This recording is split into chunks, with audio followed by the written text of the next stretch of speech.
안녕하세요. 한의사 강령의 심통부리기. 오늘 주제는 부모 자식 간의 콤플렉스 대물림 과정에 대해서 살펴보겠습니다. 자식은 부모의 외모뿐만 아니라 성격도 많이 담게 되죠. 외모야 그렇다 치더라도 과연 성격적인 부분도, 특히나 제발 안 닮았으면 하는 부정적인 모습까지도 닮아가는 경우도 많은데요. 이런 것들이 과연 유전적인 요소 때문에 그대로 대물림되는 것일까요? 아니면 다른 이유가 있는 걸까요? 한 환자분의 사례부터 살펴보겠습니다. 이분은 사춘기 딸을 둔 중년 여성입니다. 폭식증과 우울증 때문에 내원했습니다. 원인과 관련된 상담을 하던 중 특이한 점이 있었습니다. 자신은 뭐를 하든 약속 시간을 잘 못 지킨다고 합니다. 회사에서도 업무를 맡으면 계속 최대한 미룰 수 있는 데까지 미루다가 마감 시간에 임박해서야 후다닥 해치우게 됩니다. 매사에 얼마나 조마조마하겠습니까? 게다가 상사도 이런 모습을 눈치채고는 이제는 중요한 업무에선 아예 배제시키려 한답니다. 단순히 일을 하기 싫어서일까요? 아닙니다. 이분이 해외여행을 갔을 때도 비행기 출발 시간을 놓친 적도 있다고 합니다. 비행기 시간을 감안해서 박물관 한 군데를 더 둘러보다가 그랬답니다. 자신도 모르게 박물관을 조금 더 자세히 보고 싶었답니다. 결국 비행기를 놓쳤고 비행기 표도 새로 사야 했고 다음날 직장 출근도 못하고 남편까지도 국내에서 비행기 표를 새로 구하느라 한바탕 소동을 치러야 했죠. 이분은 진료 예약을 잡아놓고도 꼭 30분 이상 늦게 도착합니다. 이상하죠. 먼 거리에서 오기는 하지만 오다 보면은 조금 일찍 올 수도 있고 조금 늦게 올 수도 있습니다. 그런데 항상 30분가량을 일정하게 늦게 옵니다. 과연 이게 우연의 일치일까요? 이때마다 환자분은 어디를 급하게 들렀다 오는 길이어서 그 일 때문에 늦어졌다는 이유를 댑니다. 환자분은 이런 사례들이 누적되다 보니 우울증까지 왔다고 합니다. 그런데도 이상하리라만큼 그런 현상이 잘 고쳐지지가 않습니다.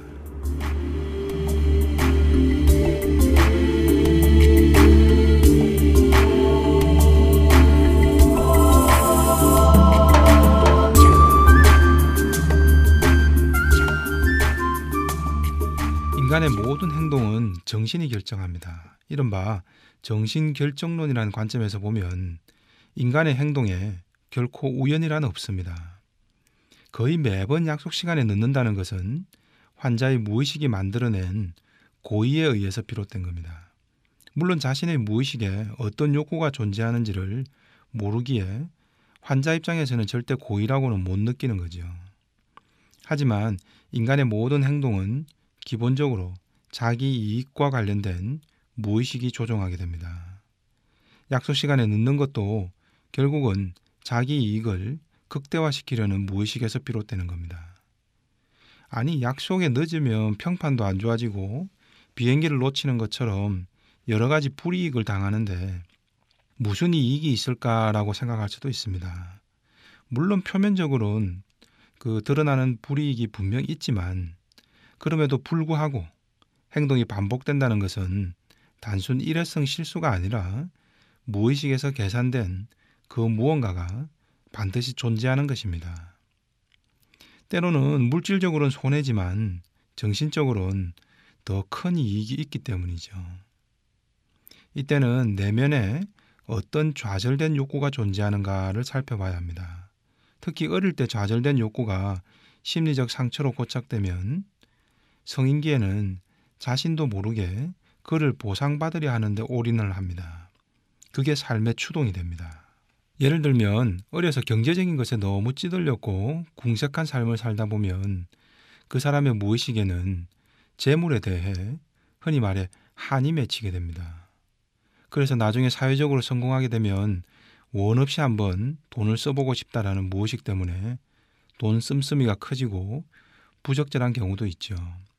또는 그 반대로 수전노처럼 수백억 재산가이면서도 1,000원짜리 한 장 흔쾌하게 쓰지 못하고 무조건 모아만 두고 옷도 허접한 것만 걸치고 다니는 이들도 있습니다.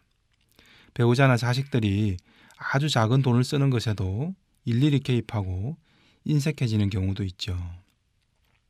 이런 면들은 과거의 가난에 사무쳤던 마음을 어떻게든 보상하려는 무의식에 끌려가는 거죠.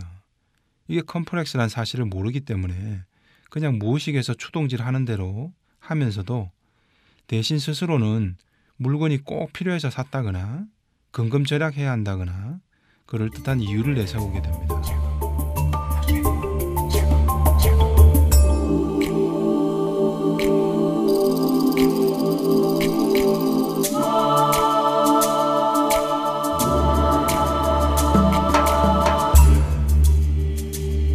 지금 이 환자분도 바로 그런 경우죠.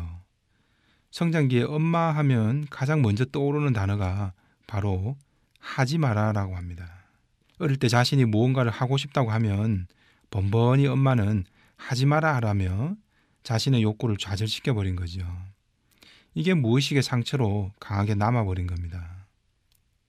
결국 성인기 이후에는 어떻게 하고 싶을까요? 제발 내 마음대로 해보고 싶다라는 욕구가 강렬해지겠죠. 그래서 일상적으로 통용되는 기준, 표준적인 기준 이런 걸 다 깨부수고 싶은 욕구가 강해진 겁니다. 그 대표적인 것이 바로 약속 시간을 지키는 것이죠. 그래서 자꾸 약속 시간에 늦는 겁니다. 늦어서 물질적으로나 표면적으로는 불이익이 있지만 그걸 감수하고서라도 내 무의식에선 충족되는 강렬한 쾌감이 있는 거죠. 어릴 적 엄마 때문에 못 해봤던 것들에 대한 해방감을 느끼고자 하는 무의식이죠. 비행기는 놓쳤지만 대신 여행지에 더 머무르고 싶다. 내 뜻대로 해보고 싶다라는 욕구는 충족되었던 거죠. 비행기 시간이라는 것 역시 어릴 적 엄마의 억압과 같은 상징으로 인식되는 거죠. 내가 내 엄마한테서 사사건건 하지 마라 라며 너무 억압당하면서 좌절된 욕구의 보상심리, 그것이 이 환자분의 성인기 삶의 중요한 목표가 되어버린 거죠. 나는 나중에 크면 엄마나 남들이 하지 말라고 하는 것도 내 마음대로 다 해버릴 거야 라는 반동이 각인된 거죠. 그래서 자신이 약속을 정해놓고도 지키지 않는 겁니다.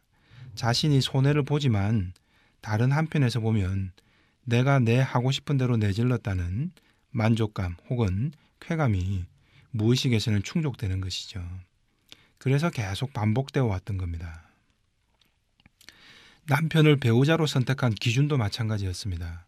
스펙 좋고 직장 안정적이고 이런 것보다는 자기 하자는 대로 잘 따라주고 잘 맞춰줘서 너무 좋았고 그래서 선택했다고 합니다. 반면 누구든지 자신에게 무언가 강요하거나 지시하는 듯한 느낌을 주는 건 모두 다 일단 거부하려고 합니다. 환자는 나는 의심병이 강하다. 상대가 무슨 이야기를 하면 일단 부정적으로 의심부터 하고 보고 그냥 받아들이지 않는데 이것도 그런 무의식 때문인가 라고 묻습니다. 그렇습니다. 상대가 뭔가를 확실하게 이야기하는 것 자체가 나를 속박한다는 느낌으로 와닿는 거죠. 누군가 원칙이나 규율을 말하면 자동 반사적으로 거부감이 들면서 그냥 반대해보고 싶은 거죠. 의사의 설명에 반응하는 태도도 마찬가지입니다. 처음에 제가 A는 B라는 원인 때문에 생길 수 있습니다 라고 설명을 하면은 보통은 그게 공감이 되나 안 되나 생각부터 해보게 되죠. 그런데 이분은 설명을 듣자 말자 제대로 고민할 틈도 없이 그럼 A가 꼭 B만 되고 C로 나타나는 사람은 없나요? 라는 식으로 반응합니다. 상대방의 말에 무조건 반발부터 해놓고 보는 거죠.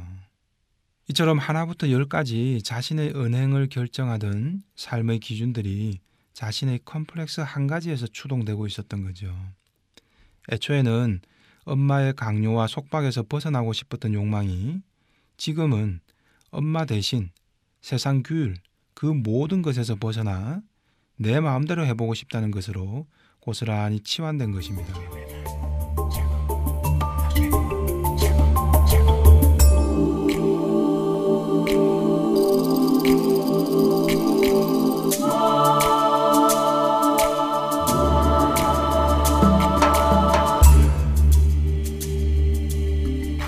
이런 컴플렉스와 관련된 경향은 평생 지속됩니다. 그러나 그런 내 마음의 습관을 자각하면은 브레이크를 조금씩 걸 수 있는 거죠. 그래서 서서히 멈춰지게 만들어야 합니다. 이분은 현재 딸과 갈등이 심합니다. 어떤 갈등이 빚어질지는 충분히 유추가 가능하죠. 딸아이를 쥐잡듯이 잡으려고 하겠죠. 왜냐하면 이제 내가 엄마가 되었으니 약자인 내 아이를 대상으로 억눌린 자신의 욕망을 한껏 풀어보고 싶은 거죠. 그런데 내 뜻대로 하고 싶은데 정작 딸아이가 내가 어릴 때처럼 순종적이질 않은 겁니다. 엄마는 많이 당황스러운 거죠. 나는 어릴 때 내가 하고 싶은 게 있어도 찍소리 못하고 우리 엄마 하라는 대로만 맞춰주고 참고 살았는데 왜 내 딸은 내가 지시하는데도 말을 안 듣고 따박따박 말대답을 하는 거야. 그래서 딸을 더 억압하고 싶어서 열받는 거고 폭식증과 우울증의 원인이 되고 있는 겁니다. 하지만 환자분 마음속에는 처음에는 이렇게 생각하지 못한 겁니다. 대신 나는 이렇게 내 딸을 위해서 이렇게 힘들게 노력하는데 딸은 이 엄마 마음을 몰라준다 섭섭해지는 거죠. 그리고 사사건건 개입한다기보다 내가 아이를 위해 옳은 일을 하고 있다고 착각해버리는 겁니다. 사실은 자기가 어려서 못 해본 것들을 지금에야 자식을 대상으로 한풀이를 하려는 에너지인데도 말이죠. 이 모든 에너지가 다 내 컴플렉스 때문이었구나라고 깨닫지를 못했기 때문에 계속 반복되었던 거죠. 이제 딸아이의 입에서 가장 많이 나오는 말이 바로 제발 내가 알아서 할게요입니다. 자신의 친정 엄마처럼 자신도 어느덧 하지 마라라며 자식에게 지나치게 개입하고 있는 거죠. 그런데 환자분은 나도 우리 엄마를 닮아서 그냥 그런 줄 알았다고 말합니다. 그냥 그런 건 없습니다. 그리고 그냥 친정엄마 성격을 닮아서라고 일축해버리면 더 이상 내가 노력할 부분은 없어져 버립니다. 대신 모든 게 자신의 컴플렉스에서 비롯된 것임을 행동할 때마다 스스로가 조금씩이라도 돌아볼 수 있다면 이후의 삶은 달라지는 거죠. 이 환자분은 그동안 폭식증 때문에 여러 번 한약을 먹었다고 합니다. 그런데 신기하게도 단 1kg도 살이 빠지지 않았답니다. 그래서 한약에 대한 불신도 높았죠. 그런데 제가 드린 한약을 먹고는 살이 잘 빠졌습니다. 뭔가 특별한 약이어서 그랬을까요? 환자분이 자기 모습을 돌아보기 시작한 거죠. 그러면서 자식에 대한 분노도 조금씩 줄어들었기 때문입니다. 그로 내 자식 인생도 달라지는 겁니다. 딸에게 심하게 개입하고 싶은 것이나 약속 시간을 깨버리고 싶은 그런 욕구나 같은 에너지임을 깨달았던 거죠. 이를 모를 때는 서로가 힘들어지는 겁니다. 자식은 엄마가 원하는 대로 갇혀 살기 싫어서 발버둥을 치고 목소리를 높이겠죠. 이때 엄마가 자각하지 못하고 자식을 억압하면서도 이것을 자식을 위한 희생이자 자식 잘 되라고 하는 거야 라고 합리화시켜버리면 엄마의 행동은 멈추기가 어렵습니다. 또 자식의 마음에는 내 뜻대로 못 해본 욕구들을 폭발시켜보고 싶은 무의식이 점점 가득 차겠죠. 엄마처럼 말이죠. 그럼 그 딸은 다시 자식을 놓으면 강압적인 엄마가 될 수밖에 없는 겁니다.